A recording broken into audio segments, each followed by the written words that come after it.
Before we start today's roundtable, I want to give special thanks to Checkster, our group sponsor. Checkster has become well known in the recruiting industry by providing a platform that easily captures reference checks in the hiring process. I myself have been a customer of theirs for years. I use a reference checking tool for all of my new hires. However, Checkster has now released a new product suite called Insights. This new product suite is really what has excited me to have Checkster as the group sponsor. With Insights, the Checkster platform now covers employees from cradle to grave and not just reference checking, starting when they apply, going to offer, through onboarding, then covering their work at your company, and then to the end with exit interviews. It's an easy to use, easy to understand way of giving and getting feedback from your peers. Checkster's simple goal: to build more productive and passionate teams. Now, if this concept of getting insights from your peers regarding your work sounds familiar, it should, because that's the simple goal of this group: connecting, communicating, collaborating. Support me, support the group. Follow the link below, recruiting.work/Checkster. This will take you to a landing page to sign up for a quick demo. If you are just thinking about automating your reference checking process, it'll be well worth your time. But I encourage you to check out the full Insights suite. I'd love to find out if you feel the way I feel about it.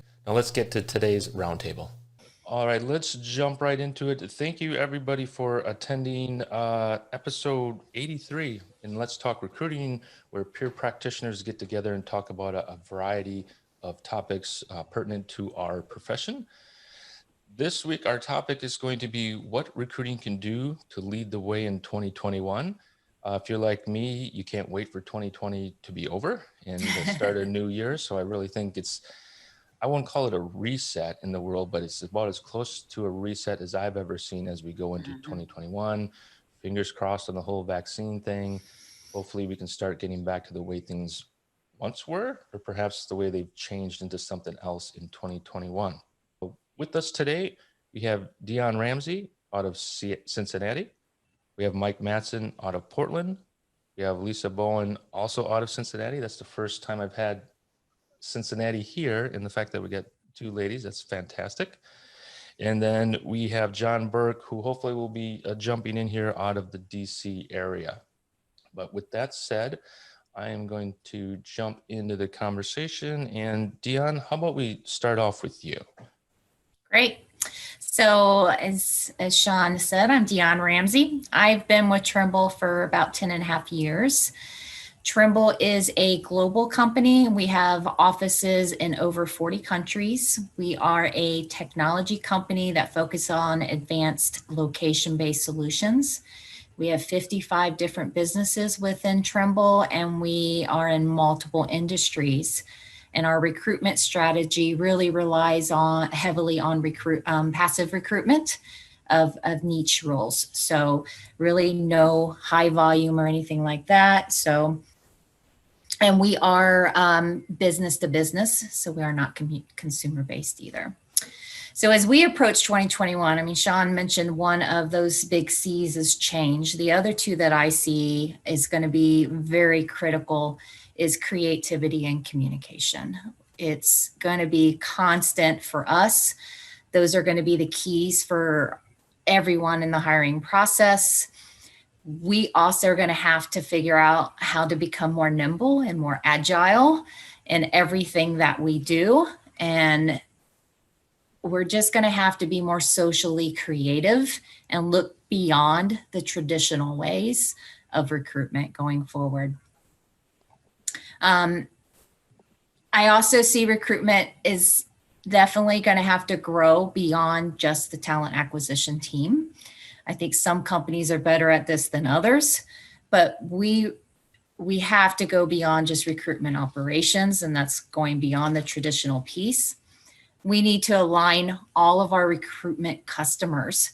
So when I say that, starting with hiring managers and interviewing teams, we need to educate them on the changes of the labor market, to think beyond a list of qualifications and job requirements that are just solely focused on skills.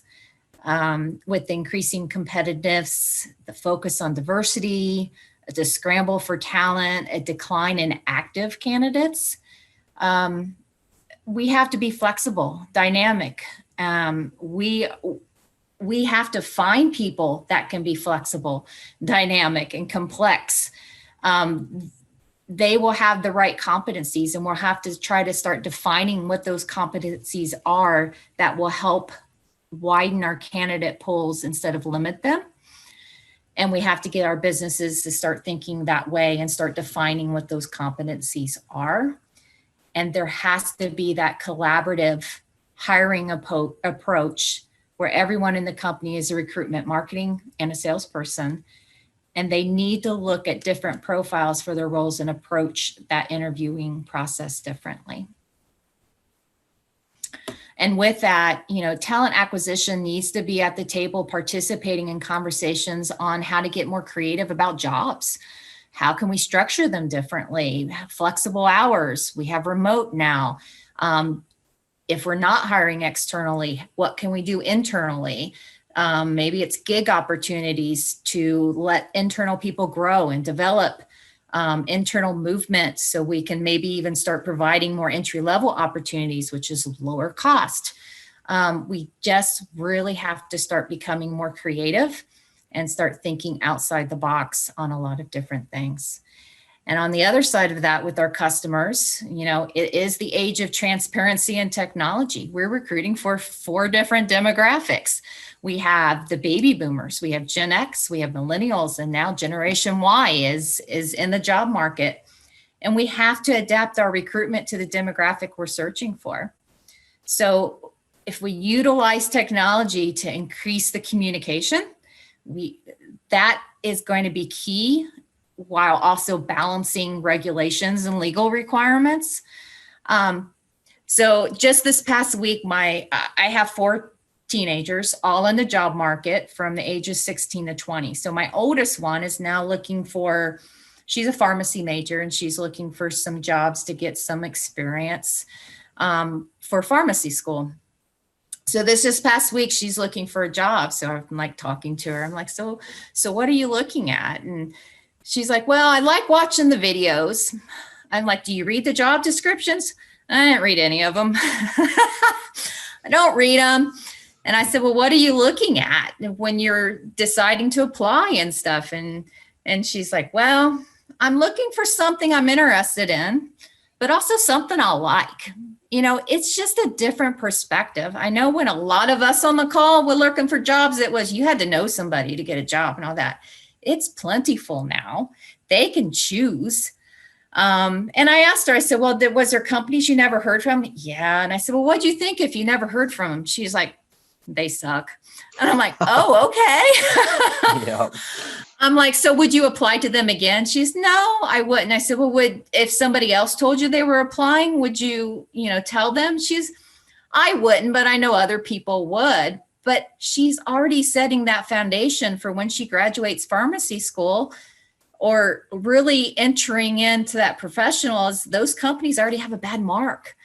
So communication is really key. I mean, these candidates, they're on social media, they're talking to each other. So the other thing she told me is, I didn't read the job description, but I did go look and read what their employees were saying about the company.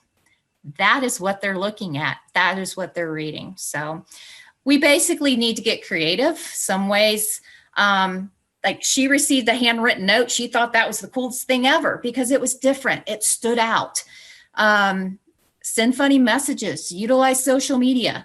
Basically, we just got to get socially creative, communicate with our hiring managers and the candidates, train them, because if you don't, someone else will.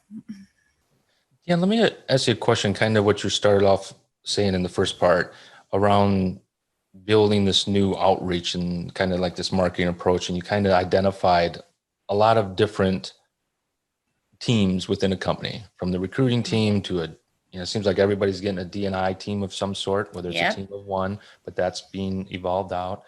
The business unit, of course, that have always been there. Marketing is in there.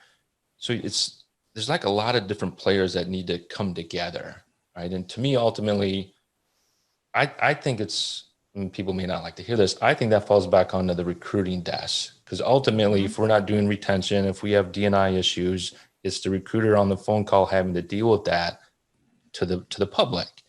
Mm-hmm. What are your thoughts around and I kind of liken it to a basketball team. I don't want to go into sports or anything like that, but you got a coach and you got 5 roles. What are your thoughts on getting it done and moving it forward, literally, not just kind of, hey, we should do this or we should do that? Well, and funny you said that. So we and our team this year with everything, we created a new role, which is, we call it the talent acquisition business partner. So those are like the project managers being strategic with the business, pulling everybody together. So they don't have direct reports, but they have their hands involved with everybody. So the sourcing team, the recruiters that are actually recruiting, the business, the HR team. So they're trying to be strategic and trying to be that glue to pull all of that together. How do we socialize this? How do we create a strategy? What does the labor market look like? What does workforce planning? That's the piece that, something new. No, are you guys putting something on the books as far as projects or work and assignments, or is it kind of conversation at this point? So they're aligned by each of our sectors. So they really are at the table becoming business partners and kind of leading and pulling all of that together. Right. Mm-hmm. So they're kind of, so there's one thing about recruiting. We could all do recruiting perfectly if we had the time, right? A lot of it comes down. Right.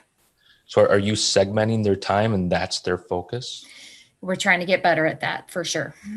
So obviously, there's a segment of, you do have to get the recruitment done, but you also, like you said, you have to do it well, and you have to find ways to do that, and really getting the buy-in of the business to understand that there's more of a financial impact to that, obviously. But in the long run, it will be less financial impact. You have to create that story. Yeah, it's almost with the culture today and social media, like you're saying, it's unavoidable. It's going to be on your desk at some point or another, especially if you're a CEO of a company or president of a private company. It's going to be making its way around sooner or later. But Mike or Lisa, any thoughts around that, around this new strategy of I don't know if it's information or engagement or marketing? What is it, back down to EVP? Are we at that point, Lisa? I do. I think that there has to be some accountability with recruiting. And I know in my most recent role before this one, we did operate under an OKR system with a heavy data analytics, recruitment, and it wasn't your typical stuff. It wasn't, time to fill. And it was really, we had actually determined, because it was in sales, quality of hire metric that was based on sales benchmarks. So we could really look at what can we do to improve some of these metrics that are a little bit out of the box on a quarterly basis, as we restructured our testing and restructured our OKRs on a quarterly basis. I think that that's a piece that if you put talent acquisition into the business as a business partner, there are going to be some things that they're going to have to be able to speak to that require analytics and data. And I think in a little, I'm sorry, I saw the question. OKRs are outcomes and key results. Which is a system in agile framework that allows you to test and learn, but it's very heavily driven by data analytics. So I do think having a seat at the table, if you will, and I'm going to use air quotes around that for talent acquisition, really has to be about putting your TA business partner, and I love that title, by the way, putting a TA business partner in the business. And I currently work in the restaurant space, which I've spent most of my career. And I think that that's a place where recruiting is definitely part of the team out in the field for the most part. And they are involved on a daily basis with the people that they work with. And I think there's a lot of value in understanding the business from a recruiting standpoint, and how being able to read a P&L and being able to apply data to results. And I think that's going to be a big piece of what we need to do moving forward. Mike, thoughts on that? Yeah, no, absolutely agree. I'm excited to hear that you are part of the restaurant space. I'm as well. And so, yeah, I am currently working for Papa Murphy's International. And so those of you who haven't heard of us, we are fifth largest pizza chain in the US. We're the take and bake pizza people. So come check us out. And so, yeah, exactly right. I think really being able to take that business acumen and translate it to the candidate experience in a lot of ways, especially what Deon was saying, especially with her daughter who didn't even read the job description, who the company never got back to her and she's like, they suck. And so she's moving on. And so when I heard about this prompt, I had to chuckle to myself because recruiters were often the first impression so many folks have of our company. And so we're laying the foundation for our future employees. And so in that regard, how doesn't recruitment lead the way in 2021? So looking at some of the responses from everybody when you registered, some of the main themes I noticed were candidate experience, diversity and inclusion, and specifically the next generation as well. To me, these are all very people-centric ideas, and that's exactly how I see 2021. So, power to the people. So from a first impression, how do we give power to the people? And one tool that I really like to use is a semi-structured interview for their first round. So it's a balance between representing the needs from the team and giving the candidate a chance to understand what we're looking for and how we can align with their needs. So during my intake calls, I'll assess what's the most important aspect of the role. Sometimes it's hard skills, sometimes it's the cultural fit, and so I'll take those needs and really bring them to the front of the interview. So, I'll begin with some small talk to break the ice and then explain the structure of the interview while inviting the candidate to ask questions and really have a back and forth conversation. And then I'll explain, how we've come to need this position and what we're really looking for in the role. So that way, from the very beginning, the candidate has a clear understanding of what we're looking for and they can really strut their stuff. They can give us some targeted information about their skills and how it relates to our needs. And then, with the remaining time of the interview, usually about 1/3 of the time left, I'll put them in the driver's seat and I'll ask them if they have any questions. Sometimes the questions are related to the job duties. Sometimes they're not, sometimes they're about perks, benefits, team fit. And so this is, to me, is really where power to the people comes in, listening to our candidates' needs and sharing how our team can support those needs all during the first impression of our company. And what I've experienced so far, it sets the candidates up for some success, a smooth process, and really gives them some comfort knowing from the very get-go that our role and team aligns with what they need. And to me, that's how recruitment will lead the way in 2021, really understanding the needs of our future people and using that to drive our recruitment process. Mike, let me elaborate or continue on with the candidate experience thing, the object that you're referring to. So you spoke kind of really focused in on that engagement with the candidate and the recruiter right there. Do you, like, when I've done candidate experience projects in the past, I kind of looked at 4 different buckets of candidate experience, from the application process, meaning does the ETS workflow, is it a burden to apply? What is their experience? Kind of, Deon, to your daughter's point, I don't even look. Well, why aren't you looking, right? So there's that applicant flow. Then the next bucket was the candidate's experience with the recruiter, meaning if and we're only really jumping into that when you get to a phone screen, right? That first phone conversation or a Zoom call at this point now. And then another bucket would be the interviewing process when they start to engage with the interviewing team. And then the offer process or offer closing was kind of like that 4th bucket to kind of really look at the candidate experience based upon those 4 areas. As we know, at the top of the funnel, everybody's at that apply, and then it goes right like this really quick, right? And then it's really narrow. So you got to kind of get your pieces of information as you can, where you can. What do you think? And this sort of goes back to that big picture of, I just keep thinking the culture of the country is going to play a role, because now it seems companies are not just being judged for their job opportunities, but their presence in our culture. It's like, well, we make widgets, right? We're not determining certain policies, but we're a good citizen, demonstrating that, and then keeping them retention. Any thoughts around that candidate experience, around how to deliver that messaging beyond just their engagement around that rack specifically? Yeah, that's a really common question that comes up with a lot of my interviews as well, specifically around corporate social responsibility. And so what I like to do is to share my own experience on why I chose the company and kind of use that as a transition to, really pitch in ourselves and selling some of the things that we're really doing to increase corporate social responsibility and really be a strong community partner, not only for our employees, but their families and their stakeholders. With Papa Murphy's, we have 1,300 stores across the US and Canada. And so we're not only impacting our employees, but we're impacting so many different communities. And so really being able to that's what I've found success with, sharing my personal story, how I chose the company. And I think that adds a lot of transparency and credibility, and really helps set the relationship off right.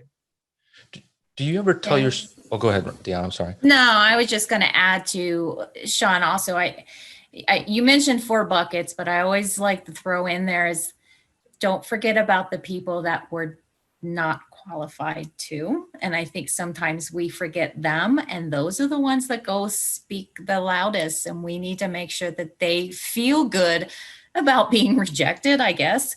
But it's all about feelings. So we got to make people feel good and think positively about the company. I mean, even our company, we're not consumer based, but it makes a difference. Mm-hmm. I'll give you a real world example around dealing with the people who didn't get the job. I'm big into talent pipelines and re-engagement of an applicant. Mm-hmm. If you broaden your re-engagement of applicants too far, you're going to piss Yep. people off because they're like, why do you keep asking me to apply to your job when you're not even calling me Right. about the job? So it's like, Mm-hmm. you can't invite everybody back. Let's kind of drill down a little bit. And I'm like, okay, I get it. It's not everybody that gets invited back. You got to kind of zone it in a little bit to the most likely to get there, or at least get a call back, and not just an email response, stuff like that. So that was a lesson I learned the hard way. Yes. I think too, something that I heard about in a different conversation, it wasn't a company that I've worked with, but it's definitely something I plan to do if I'm ever in a position to do it. For those of you that do assessments, oftentimes we don't share those assessments with anybody. And I heard the VP of Talent Acquisition from a company say that they provide the assessment to everybody, even people that they don't hire, as just kind of a thank you so much for your interest. Here's something that you may find of value for you personally. And I thought it was brilliant. I haven't been in a situation where I could do it, but I thought it was actually brilliant because most of those assessments are the report is framed in a very positive way. It doesn't say we didn't hire you because you're mean to people when you're under stress or whatever. It says under stress you do this. Mm-hmm. So I do think there's some value in providing something to someone, even if you don't hire them, that they can take away and say, wow, that was really cool. And from the restaurant side of it, I've always told my hiring managers, everybody when they walk away from the interview should hope they get the job and wish they had gotten it, even if they didn't. And that's our responsibility as a hospitality person, to make people feel good and included and happy that they came to talk with us, even if they don't get the job that time. So I think a lot of it is in how you turn people down, and also what value do you provide to them. I think that's something that you could think about incorporating into your practice. Mm-hmm. Absolutely. There's a new law. I can't remember the specific statute number. Don't quote me on this because I'm still trying to figure it out myself. But there's a new Consumer Protection Act in the state of California. Usually these things start in California, New York, and spread, where it falls under the Consumer Rights Protection Act, I believe. And if a candidate, so for a reference check, for example, or an assessment, I don't know if assessments will fall under that, but if I give you information in the process of applying, I can request it back. So reference checks, assessment checks, Yep. I think that's where we're moving to that whole transparency world. But aside from that, kind of question for everybody around the candidates that get rejected, is Glassdoor a blessing or a curse? Yes. Oh, Glassdoor. Yes, it is. Yes. Very clear answer. Come on, give me a blessing, curse. Pick one or the other. Well, it depends on your rating, I'd suppose. Yeah, exactly. I do think that there's some value in it, in that it gives you somebody's perspective, and that's always valuable because it allows you to do some introspection. So I personally use Glassdoor. When I look at other companies, I think that it's one of the first places I go. Knowing that you have to take some of it with a grain of salt and understand, but I think it's a good place for candidates to ask questions. And I'm always happy to answer them. I worked in a company, I took over TA for a company that had very poor Glassdoor ratings.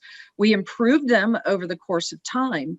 And I think a lot of that was by changing how we hired people and hiring the people that were the best fit. But I told people, go and look at our Glassdoor and ask me some questions about it, because I think it's critically important that you understand that up until this point, we didn't always make the right choices. Yeah, I think that's exactly right. Especially, when me personally, I use Glassdoor when I'm looking for myself as well. And so if you don't have an eye on that, your candidates do, and you can really be kind of blindsided in a lot of ways. And so I think it is a very valuable tool just to see what our impression is out in the market, and really what we can do to see or even say, hey, we recognize this is where we are, and these are some things we're doing to improve that. And you can really bring that back to the candidate experience and show how focused you are to developing your relationship with the community, your candidates, your people, folks that interact with you, and use it as a strong step forward. It is good, honest feedback for sure. And we use Comparably as well, because you do have to have a Trimble, or you have to have an internal email. So we do direct candidates there too, to say, hey, watch, this is from people that are working here now. So if you want to hear from people that are actually working, that way they can balance the two. I kind of asked as a joke, but in all seriousness, I think it's a positive. I think it's a great tool. I love the spotlight, when you implement spotlight programs or projects or what have you onto a company or onto individuals. It's like, if I worked for a company that didn't care about Glassdoor or didn't like it, that's probably not a company I want to be working for, because they don't care about the reputation, probably for a reason. I did spend some time in the newspaper industry. I don't know if we call it that anymore. And it's like, the way that works is you have all these independent newspapers that kind of are corporate owned. And I'll tell you this, I've never been at a company or industry where the employee base has such utter just disregard, or not even hatred, but just anger directed towards their corporate owners. That was a tough crowd. That was a tough industry to be in, because plus they're professional writers, so they can just scorch companies and stuff like that. Anyways, I digress. But what I was getting back to is, I think just recruiting leading the way for this brand as we go into 2021. I just keep thinking it's kind of a reset, and I don't know how working remotely is going to impact. I think it's going to be making it harder if you don't literally have like a little war room that you can all sit in and whiteboard out by hand. I'm a very hands-on type of guy. I think this Zoom world is going to make it difficult, not impossible, but a little bit more difficult. Just my two thoughts on that. All right, Lisa, let's sort of jump over to you and your item. Sure. I'm Lisa Bowen. I've worked in the restaurant industry for many years. I've also done some stints in real estate and retail from a talent acquisition standpoint, started in operations. So I do believe that there's, an understanding to have some sense of the business. So that's how I operate. And I do think 2021 is going to be different. This is, you might be able to tell my hair is white. This is my third recession. Once in operations, twice in recruiting, and it's very different than the ones in the past. So I think that we're going to see some constraints in recruiting that are going to be challenges. Number one, for those companies who have lost revenues, I think that budgets are going to be a bit of a constraint if you're not performing where you expected to due to COVID. I also think that if you do high volume recruiting, particularly for frontline employees like the restaurant industry does, I think that there are going to be some external talent constraints because some people have left the industry. They don't want to be customer facing. There are other opportunities that they've found that aren't as customer facing, and some folks are just not getting back into the service industry. So I think that there are going to be some real challenges that we have to deal with. One thing that we're working on right now is the need to kind of not buy as much talent, if you will, but to build more talent, and even to set up some ways that we can borrow talent to a large degree, or switch some people into some project-based internal projects in order to kind of, I guess, accommodate some talent gaps that we have. So what we're doing is we're looking into a way to identify and catalog our current skill sets and our existing employees and management and our support staff. And then also what their interests are, because I think it's really important to not only catalog skills, but interests. I've had a lot of success in my own teams of finding out. I used to do quarterly career discussions that had nothing to do with performance in their current role, but just career discussions on what things are you interested in? Where do you see yourself in 10 years? And I found that people had some interests that would actually fit very well into some projects that we were working on. So we've been able to draw them in or provide some resources for them to get certifications and things like that. So I think that to catalog your current skills and match them to existing opportunities, but also to identify the gaps in talent, particularly if you have external talent constraints, I think we have to look internally. So to work with and partner with training, whether it's your L&D group, your HR group, your operations group, depending on how your business is set up, and provide resources to narrow some of those talent gaps. One thing we did in a previous company is we created an internal apprenticeship for people that were interested in going into management, but hadn't really done it before. So what we did is we created a 4-month program with a curriculum that they went through in order for them to qualify for the management training program. What it also allowed was for them to have some hands-on experience with it. We called it Leadership Exploration and Development, the LEAD program. The exploration part was for our employees to determine, is this the right thing for you? You know, we've already identified you as a high potential person. You think you want to be a manager, but you may not really have the understanding of what all that involves. So we want you to explore this opportunity with us over the next 4 months. And what we said is at the end of it, if you decide that you don't want to go into management, we'll put you back into the position that you had, and we appreciate your service. If you do, then you've qualified for this management training program. It was very useful in college recruiting, because we could go into the colleges and say, if you come on board with us in an entry-level position, we can put you into this program, and then we can determine if you like it well enough and if you're qualified to go into our management training program.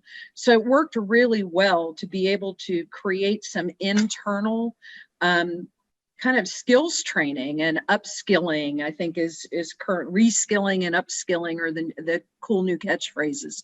But I think that there's value in looking internally. From a recruiting standpoint, I think that it helps with retention, first of all, because people that have a career path and understand what it is and what they need to do to get to the next level in a very clearly outlined way will understand if they don't get chosen for the next role. They say, okay, I haven't completed everything that I need to complete, and Mike did. So Mike got the job, and I'm okay with it because I'm going to keep working. So I do think that some clearly outlined career pathing for people is great for retention. I think a place where recruiting can benefit from that is in talent attraction, because if you can talk to people at any level of the organization and say, Chick-fil-A does this really, really well, by the way. They have career paths for everybody. It's why they're wildly successful. But if you can say the people that report to you have a career path, they know what their path can be, and so do you as you manage them and coach them and develop them. I think that there's a lot of value in identifying those pathways for talent attraction, for retention, And it's a learning culture of growth and transparency with people. People understand where they stand in the business, and it can be expensive. I'm not going to lie. It is an investment to take somebody out of a role that they're doing very well in and put them into a role that maybe they don't have a lot of experience in. But I've seen it work on both sides. I've seen people get halfway through the program and say, oh, wow, this isn't at all what I thought it was going to be. I want to go back to my original role. Great. You were awesome at it. That's why we put you here. And I've also seen people go through and go into the management training program and lead wildly successful careers. So I think that we need to look internally with some of the restraints that we're going to have in 2021. I also think it's just good business to do, whether there's a pandemic or not. So I would just encourage that. And I think that's the direction that we're heading. I'm working with our operations people and our training folks to get a platform where we can do that. Some kind of, I've always done it with Excel spreadsheets. Don't recommend that necessarily, but depending on the size of your team and your company, go for it. But there are some other platforms, some learning platforms that would probably be a little bit easier to do that. So that's my 2 cents on 2021. Lisa, how tight is your training team with your recruiting team? Are they I keep going back to the captain of the ship gets things done. And when that captain leaves, it's a whole new reset. The new captain will either do it right, continue, or do it their own way. But does your training team and your recruiting team, where are they in relation to each other from like an org chart perspective? Well, my current company is much smaller, but every company that I've worked in previously, training and recruiting were business partners. Just like talent management, I worked with the Home Depot, and my HR business partner and my talent management partner, we were all three very, very aligned on everything that needed to do, and we always marched in step. And I think that's important. In my last role, I worked very closely with our salesperson. It was in real estate, so our VP of sales.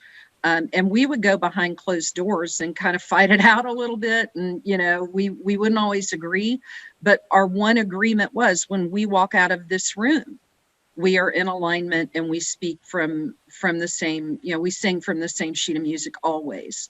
And I think that that's what has to happen. I think there has to be alignment that takes place behind closed doors with operations, with training, with HR, and with recruiting. And that's what we're doing right now in my current company, even though it's a lot smaller. We have about 3,500 employees. I think that there has to be lockstep in that, and everybody has to be aligned and committed to the same thing. I can't emphasize that enough. I've seen companies where they are tight like that, and they work together. They meet on a regular basis and talk on the same projects. And I've seen the opposite of where, this is coming back from my consulting days, where I go in there, get them all in a room to talk through the programs, and it's like they're meeting each other for the first time. It's like, you guys work at the same company? But there's both ends of the stick on it. But to your point, if you get them lock, stock, and barrel together, you can do good things. Because like recently, I've been doing some reporting for a software company where we look at, when it comes to recs, we're looking at the difference between net new, because they're lucky enough to still be growing, net new growth versus backfill. It's really interesting to see rec loads over a period of time where you're working growth and you're working backfill. And when you got a high backfill rate, it's like, okay, do we rob Peter to pay Paul if we're promoting internally? Because now we got to go backfill that rec, and does that matter? And I would recommend everybody take a look at your recs and whether it's net new or backfill. And it's kind of a telling story, especially if you're trying to predict recruiter rec load. If you can count on 50 recs being backfills for the year, plus you're trying to grow, you're going to have a recruiter with 30 recs on their desk. Yeah. Or not. You'll only have a recruiter like that for a little while. Yeah. Very true. Yeah, I think it's really important that the talent teams are all working together. And I know a lot of companies are going toward that. But not only that, it's also pulling in marketing too now. Internal communications, marketing, the employer brand, the culture. I mean, it all has to tie together. So when we're talking about attracting, we can't attract if we can't engage and retain our employees as well.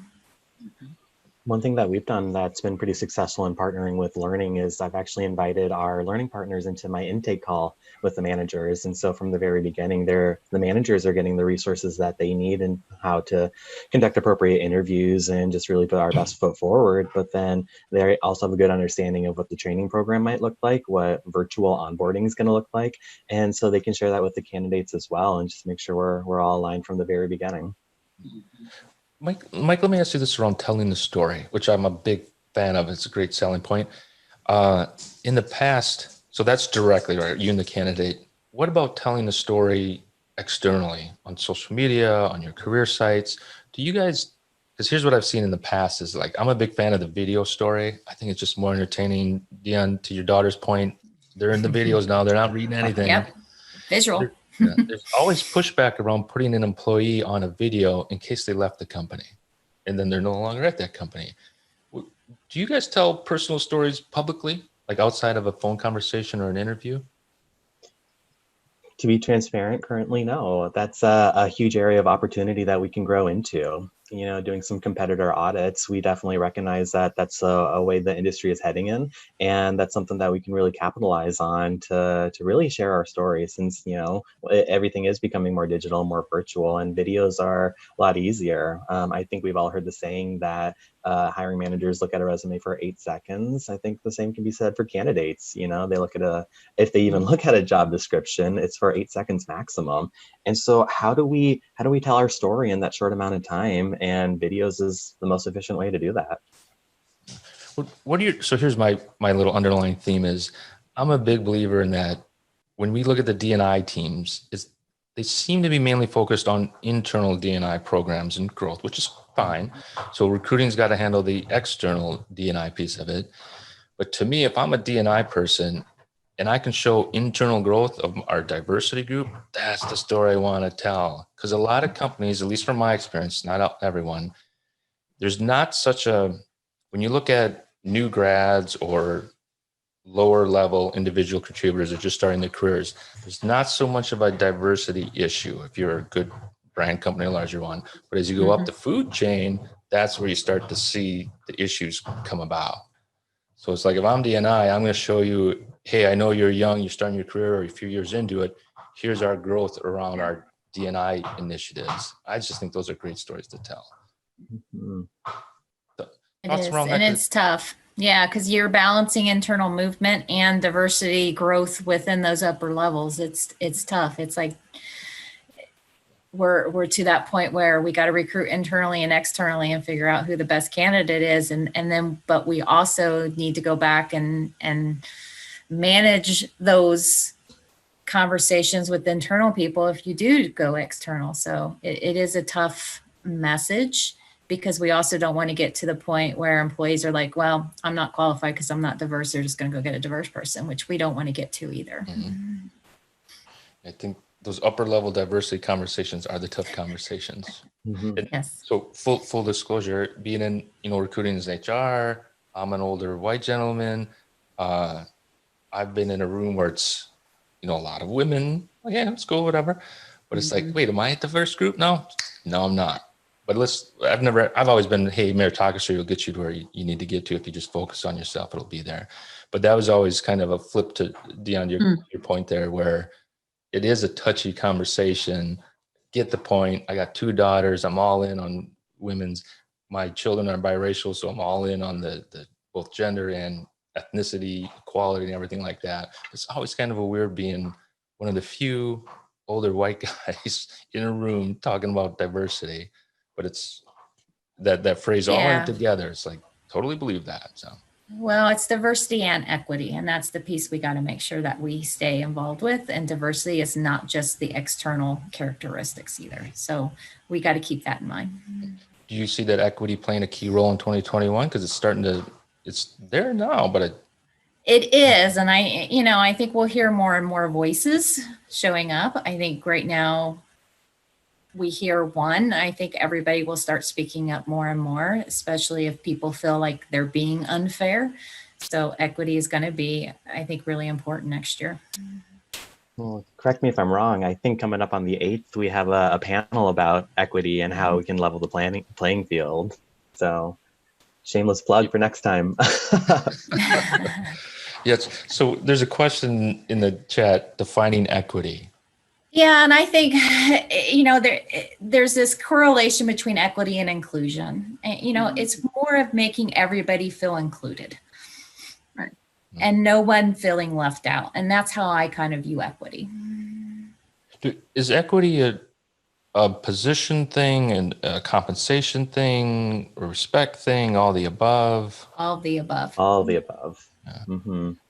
So talking about partnering with different departments, is comp coming into the conversations in these rooms that we're having? Because that's always interesting to bring the comp and the numbers conversation to it. Comp and diversity means something, like we're a global company. Diversity means something different depending on where you go in the world. So, there's diversity of thought too. There's diversity, it's not just the external characteristics is the point I'm just trying to put across there. My last internal position was with Universal Music. So we had people in 50 different countries. And to your point, how we talked about diversity was different. Almost Yes. Whoever you're talking to, it's a little bit different situation. Europe's issues and Africa's issues are not America's issues. And it's Correct. I don't know if there's an easy solution, nor should there be, but it's certainly one to keep moving down the path. And Mike, to your point, it's about that continued conversation, keeping it going. It's not a one and done type deal, I don't think, anytime soon. But I think to your point, Sean, compensation is going to be that discussion. I mean, we're seeing, at least in our industry, wage rates are rising rapidly. I think that with frontline workers, that's going to continue to be the case. I think we're going to see some things from a legal standpoint where minimum wage is going to be impacted, which is going to impact pricing, which is, there is an enormous conversation that has to take place around compensation.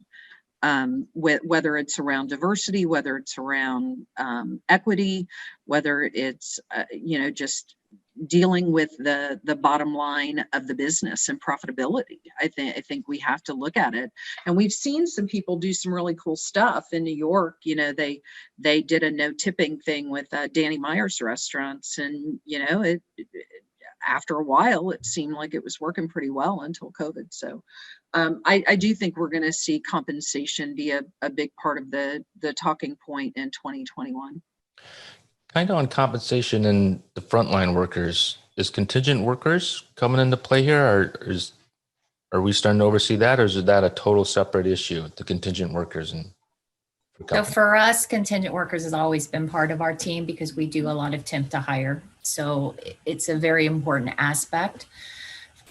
So as we're looking at that, we are looking that we need candidate pools that are even diverse when we're looking at contingent. Is contingent big in the restaurant industry? I have no idea. Probably more in catering I've seen than it is in standalone restaurants or even in quick service or fast casual. Full service is typically going to be an employee base, but when you get into catering, where I worked for a large catering company when I lived in Atlanta, and they used a lot of contingent workers. My last employer, we could easily have a head count over 500 contingent at any point in time. So I come another lifetime, I did 1099 independent contractor compliance. It's a whole other lifetime ago, but it's just all one big part of the same working world when it comes down to it. So, yeah. All right. Thank you everybody for this conversation. I thought it was a great conversation. Any final thoughts or comments from anyone? All good? Yeah, just thank you for the opportunity to, share our stories. Yeah, I thought it was a great conversation. I'm just looking forward to 2021 more than I ever have in my life. Aren't we all? I think we all are. Say that again. Yeah, I don't plan on celebrating New Year's Eve harder than I ever have. It's my college days, and this year, like, thank God it's 2021. So, Amen. So Amen. Happy holidays, everybody. Right back at you. Thanks, everybody. We'll talk soon. Thanks. Bye, everyone.